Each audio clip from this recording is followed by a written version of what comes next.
With the Global Sports Forum, I'm probably looking forward to the fact that I am the sports person I'm the anti-sports person, and I irritate people with the way that I talk about sport and put its relative importance where it should be rather than on a pedestal. And also, I think one of the things that I'm going to talk about is the fact that there is a great movement for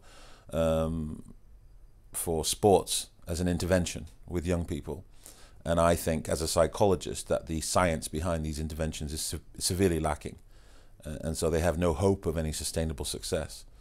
And that's one of the things I want to kind of address. And that is in terms of diversity within sport, using sport as a tool to stop people from committing crime or reducing obesity. All of these things are factors that we kind of throw willy-nilly into the mix, but we don't really think about any cohesive way to make sport really work.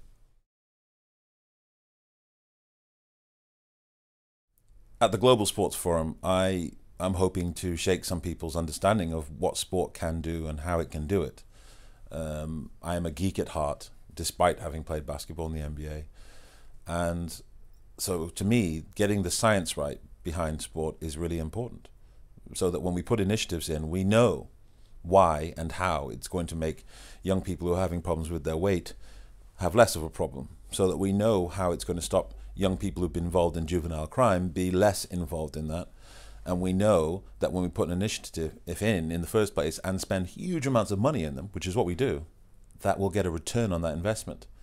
And it's amazing that, you know, in sponsorship, in sales and marketing, and all these other areas around sports, people insist, I mean, even in buying players, people insist on a return on investment.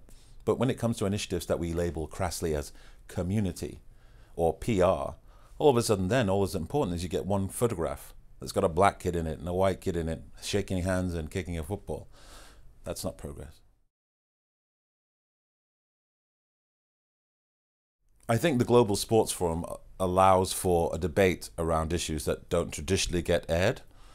And I think it allows for people like me to inject some discomfort into the status quo about how sports is applied, how we use it, what it really means.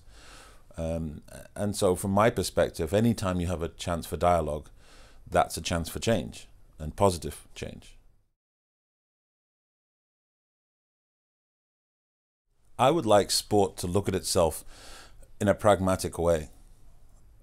Sometimes I think that sport as a whole looks in the mirror, and when it does, it looks back, peers back at this beautiful visage with no imperfections. And I believe that sport is anti-intellectual, anti-emotionally literate, increasingly divided in that diversity within it is limited, and limited in certain areas. And so I suppose the thing that's important for me with sports is to look at it critically and address the things that are wrong before they become super critical. Address them now so that sport can grow properly.